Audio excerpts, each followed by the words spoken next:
What's going on, everybody? Sorry about that. I was not in proper position at first.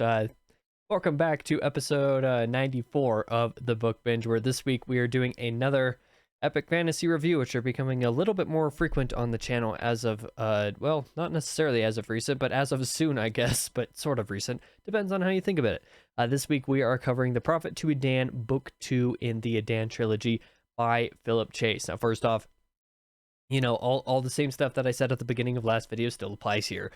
But the main thing is, besides that, I would like to thank Philip for offering me an e-arc of the book to get a head start on the book about a week before it actually released.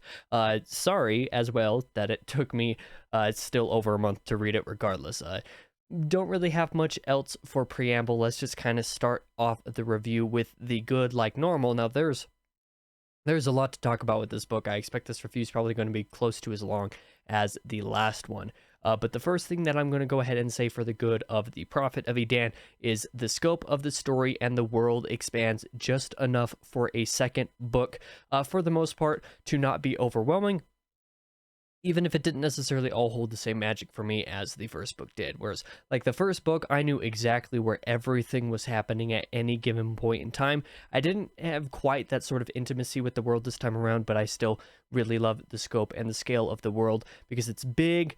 You know, there's a lot going on, but it's not too big. It doesn't ever feel unmanageable, and that's probably the best part about that aspect of the story. There's more battles in The Prophet of Edan as well. They are far larger in scale, and I love how dismal those sorts of scenes and those climactic moments, I guess, because there are a couple different climactic moments, depending on what type of climax you're thinking of, depending where it be like a sort of character-based, momentous moment as opposed to a battle or something like that. But I love how dismal Chase is willing to go with some of these for the most part, but without ever making them feel like, you know, dirty or uncomfortably depressing, I suppose. Like, there can be a little bit of that darkness in the book without it feeling like a dark book, if that makes any sense. Many of the moments of the book, and several sequences, in fact, altogether, are rather hopeless to some degree, but they are sort of balanced, I suppose, in a way with a sort of tinge of possibility to keep it from feeling depressing, like I said. So it's not like dark, but it's also not super, you know, it's not dark, if that makes sense. It's sort of somewhere in between in a way that I think works very well for the story that Philip is telling. I love the continued approach to exploring themes. I did mention this a little bit in the ugly section of the first book, I believe, in my review of the first book, because some of the way that Philip discussed or approached certain topics, especially like religious and religious fanaticism, kind of felt a little bit too on the nose in just like a couple portions. And I suppose you could probably say the same thing in this book, but for the most part, I feel like the exploration of the themes is a little bit less in your face. It's a little bit less explicit, I suppose, this time around, much to the book's benefit. You still have those clear ideas, those themes, those topics that Philip is trying to explore without them feeling so necessarily, like I said, in your face. They don't feel like they're trying to say anything in the real world. Whereas the first book, maybe one or two times you might have been able to be like, that's a very real world equivalent right there. And like I said, some of that kind of carryovers just kind of objectively with certain characters, but for the most part, the story itself doesn't really go there in the same way. There's still obviously very much there. It's still ripe for discussion, and I'm sure that when I do eventually have a discussion with Philip later this year about the whole trilogy, once it's all out and once I've read them all, and we go into some of that topics, I'm sure I'm going to ask him a few questions about, you know, kind of where his approach was with theme, because that's something that he comments about in a lot of the stuff that he reads when he reviews books and talks about them as themes. That's something that he focuses a lot on, so I'm sure that there's going to be great discussion to be had there. But like I said, it's a little bit less blatant in this book compared to the first one. The prose is still obviously very enjoyable. It's not too complex. It's not necessarily anything to write home about. But it's very well balanced to suit the story that it's telling. It's never distracting. So even if it's nothing like overly beautiful, it's not like Ashes of Man by Christopher Rocchio, where several moments I was just wowed by the prose, which I'm not somebody who tends to necessarily notice prose per se, but when it's noticeably bad, it's bad, or when it's noticeably great, it's great. For me, Phillips is perfect in that sweet spot of you're just not going to notice the prose pretty much, unless it's a handful of repeated words, I suppose, which could be an added criticism from the first book, but that's all stuff that we can get to a little bit later. Let's see, new characters and POVs are great in this story. In fact, one of my personal favorite characters now, who I'm not going to name because technically spoilers if you haven't read this book yet and you have read the first book, there are a couple POVs and characters that are really great. There's one of those POVs that I definitely wish happened more. I believe it was one of the early chapters. You get to see a new character in a new part of the world for the first time. And I think that character and that storyline was grossly underutilized. But with that being said, I think there's going to be a lot more of that in the third book based off of, some of my understanding of some stuff. We'll get to that in just a little bit. Similarly, I love the way that Philip balances POV. There are only a couple of side characters that have POVs, and like I said, a couple of those feel a little bit underutilized, but for the most part, they are all clearly being led toward the final installment in ways that works fairly well. A similar point, the familiar characters are all improved as well. I thought that they were all even more enjoyable, even though there were a couple that were off page a little bit more than I wish they were. But the interactions and relationships between characters were even better in this book. In fact, there was one character interaction. There were a couple interactions, but specifically a relationship between a couple characters that I didn't not see it coming, because I did see it coming from a mile away, but I wasn't sure how I felt about it at first, but I'm completely sold on it now, so that's one of those things that I can definitely point at and say that's a good thing about this book, and I appreciate that. And another specific example, but without naming names, there is also a very Legolas and Gimli type of friendship that is truly blossomed in this book. You could see like the inklings of it maybe starting to form at the very end of the last book, if you looked in the right places and in the right ways, but this book really has a couple friendships and interactions and stuff like that that just really shine and make those characters very memorable, and those interactions between them as such very memorable as well. Also, there is a climactic sequence, like I mentioned a little bit earlier, in multiple senses of the word to each act of the book, each with their own important merit, and all of them are very, very good. With that being said, let's kind of go into a little bit of subsection into the good. This is something that I think works very well for the book and very well for the series, the trilogy as a whole, I suppose I should say. But might catch some readers a little bit off guard. In fact, I wasn't sure how I felt about it until basically I finished the book, and now I totally see what's going on and why it works. This book, despite being the second book in a trilogy, has major book 3 energy. Now, this discussion is going to go, it's not going to actually involve spoilers, but the way I talk about it might seem spoilery to some people, so if that's a concern for you, you can go ahead and skip to the next section in the bad. I'll probably include a timestamp on the video if I remember to. If not, check the timeline of the video and the description down below and just click the timestamp next to the bad, and that'll take you out of this section. But what do I mean by the Prophet of Edan has book 3 energy throughout the whole thing? One of the things that I will comment on as a result of this is it never suffers from a middle book syndrome, and this is something that I very clearly lined out in my written review that I did on Goodreads, which is one of my better written reviews actually, because I actually really tried on that one, partially because I got an arc for it and partially because I really wanted to get this point across and articulate it in a really good way, because it's one of the most important aspects of the book to talk about, at least in my opinion. It feels like the first part of this book, so essentially the first act of this book, is what you would have expected to find in the second book of a trilogy. Everything that would happen in terms of character arcs and motivations and stuff like that happens in the first part. Well, the book isn't split into parts. When I say the first part, I mean like the first third of it. So probably somewhere around the first 200, maybe 250 pages at most. That is basically the second book. In terms of a normal trilogy structure, it is the second book, which is kind of strange because, that's kind of all it's doing. But this also works because all of the fluff that normally happens in second books and that normally gives the second book of a trilogy that middle book syndrome feel is not there. Chase just completely cuts it all out and then keeps what's there and then adds basically everything that you would normally find in a third book at the end. And this was actually really wonderful. With that being said, the climax of this book is what would typically be the climax of a trilogy. So instead of having a climax and then the short wrap up that a lot of fantasy does, and a lot of fantasy tends to actually do wrong because there's not enough stuff done on the aftermath, on the wrap up, and on the resolution. A lot of that stuff in most, not even fantasy, in a lot of stories generally is a little bit too short. There's not much depth.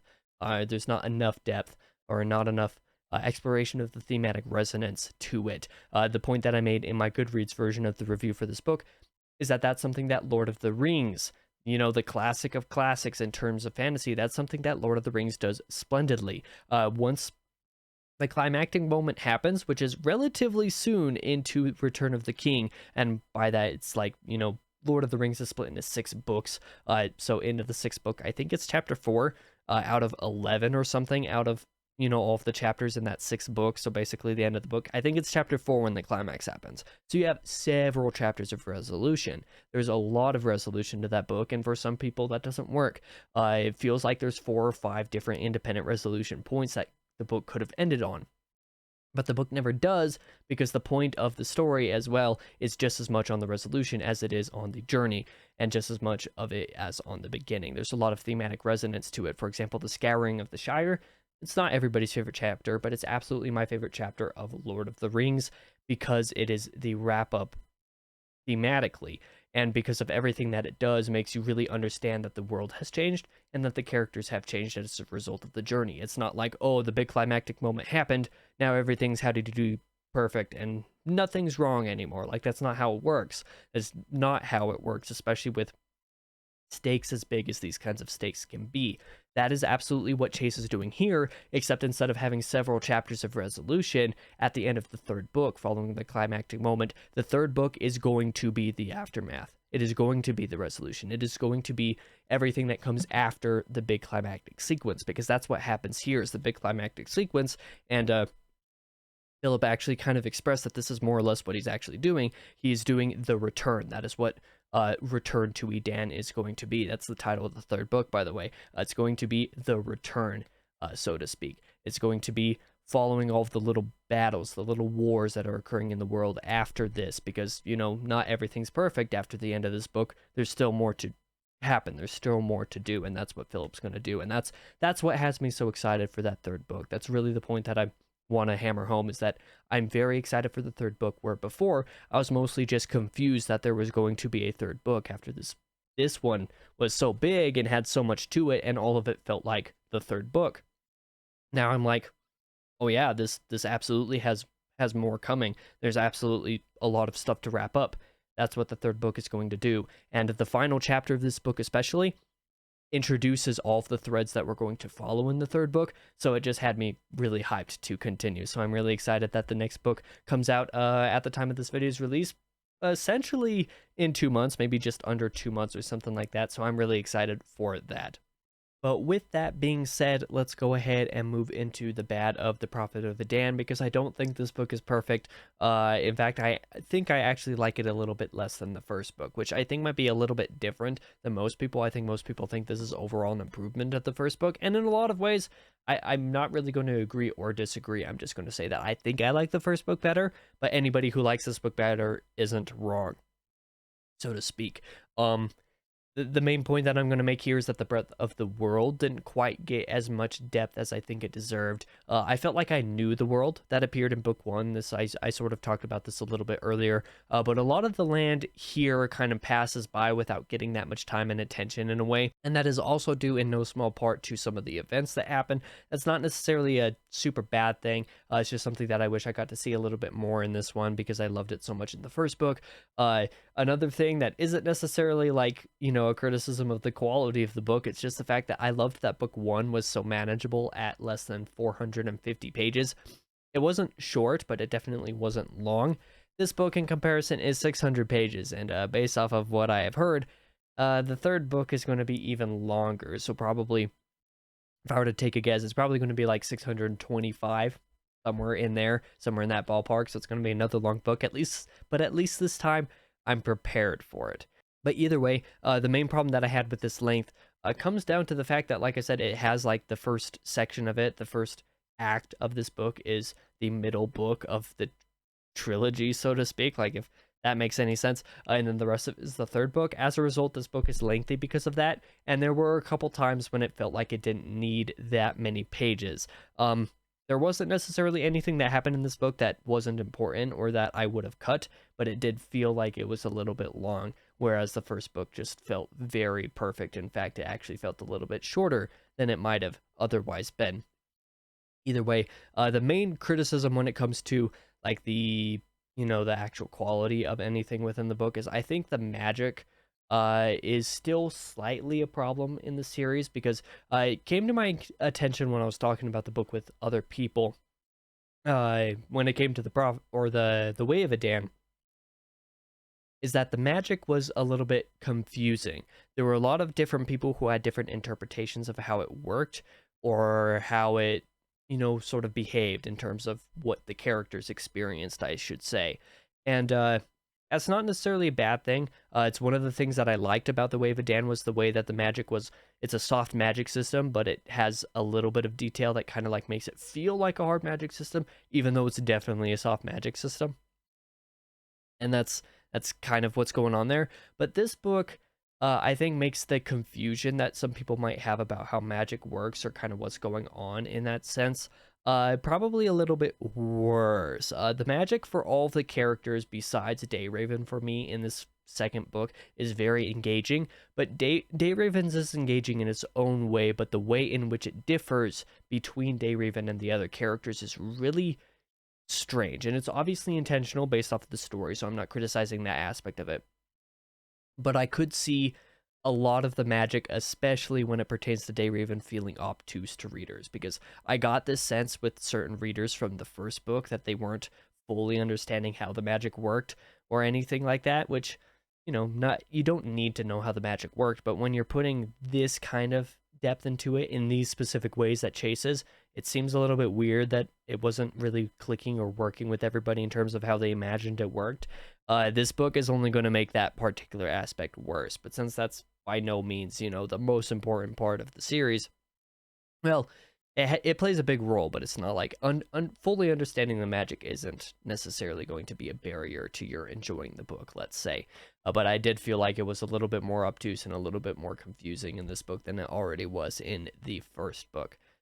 The final thing that I will say that is a little bit off the nose with the Prophet of Edan is that there are a couple moments that feel a little bit like sort of a tiny bit of Deus Ex Machina to a certain extent that I noticed, but it never felt cheap or undeserved. It was just that certain things felt slightly under telegraphed in ways that could have been improved, but if those things might have been improved, it very well could have bloated the book to be even longer, which might come to the book's overall non-benefit, let's say. So it's not anything that I'm going to, harp on or complain about too much, but there were a couple moments that some readers might be like, well, that was not very telegraphed, or that was Deus Ex Machina. That's a problem.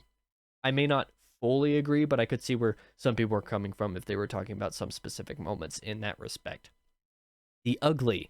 This one is going to be a little bit different than the last time, because last time I focused on like the sort of religious thematic elements of the book. This time around, I'm going to go ahead and say this. Now that I've read the first couple Wheel of Time books and the first book in Faithful and the Fallen, I see some additional influences on the story that I didn't see in The Way of Edan before, because I read that before I read Eye of the World, before I read Malice, and before I started reading The Great Hunt. Holy cow, because I did finish this before I finished The Great Hunt. But because of me reading a couple more of these books that I'm sure Philip has read, and one of them that I know he has read, holy cow, sorry for that voice crack. My voice is worn out after recording a couple videos and talking all day. I apologize for that. I can definitely see a little bit more of the influence that Chase is taking from other stuff and using here. But again, it never feels like, it never feels bad. It makes me honestly kind of respect the book more and respect what Chase is doing a little bit more, because it's never a clone of either of those books. Like the first book in this trilogy is never a clone of either of those, and the sort of elements that appear here is obviously not a clone of any of those other books either. It's just something that's interesting for me to see that, like, hey, these couple things actually were probably sort of influences on the way Chase chose to do a couple of things here. That's really interesting. Just kind of one of those kinds of things. And speaking of, that's probably really the thing that I think I had the biggest problem with in this book, because I definitely didn't dislike it. In fact, I really enjoyed it. But book one, The Way of Edan, I think just sort of had this magic to me. It was a very classic fantasy book with modern appeal. Like, that's basically how I would pitch it. It's classic fantasy written by a modern author.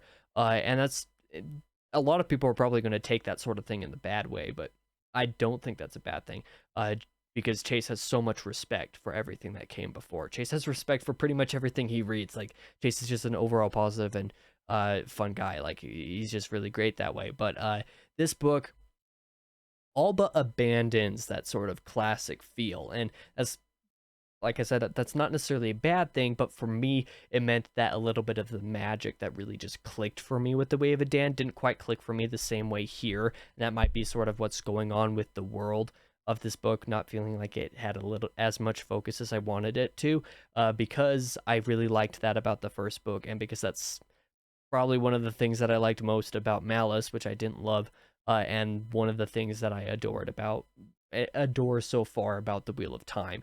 Is a lot of the world stuff. So the fact that kind of took a back seat is part of this. But yeah, the series definitely shifts from a very classic feel in the first book to completely just circumventing the typical trilogy format with this book, the format and structure with this book, cutting out the middle book in the process. So it definitely doesn't feel like anything else. And for that, it's pretty decent. In terms of the recommendation, I definitely recommend this book as a very worthy sequel, especially since a lot of people like this book better than the first book. The only reason I don't like it better than the first book is because that first book had a little bit of magic in terms of reading it that made me want to write myself, like I had a little bit of magic that this one didn't quite have for me, but is still a very good book, and I eagerly await the finale, because what this thing does and builds up to and introduces, like I mentioned earlier in that final chapter, for what the final book is going to do, has me very excited to see what is going to happen. I also look forward to having Philip on the channel sometime relatively soon after that last book releases, so that, we can have a discussion on the trilogy as a whole. But yeah, that is basically the end of the video. Once I finish the trilogy, I'm thinking I might try to do a non-spoiler review and ranking of the trilogy like I normally do with this kind of stuff, and then have a spoiler-filled discussion with Philip. We'll probably start off with the spoiler-free section for that, but then move into spoilers. So if there's anybody who hasn't read these books yet, I definitely recommend it so that you can read the third book when it comes out, because these books have all released this year. So, very easy to pick up and read in that sense. But yeah, I recommend it so that you can pick it up, pick up the final book, Return to Edan, when that releases, and then join us on that discussion probably the month or two after that, maybe 2 months. I'm not entirely sure. It depends on when we can record it and when I can actually have him on the channel after that. We'll see as we come closer to September and October. Thank you once again to Philip for providing the e-arc to allow me a head start, even if it didn't ultimately help my timing for the review that much. I greatly look forward to the end of the trilogy, but thank you guys for watching. I'll be back on Thursday with my final reading diary for The Great Hunt, the second book in the Wheel of Time. I'll see you guys basically in the next video.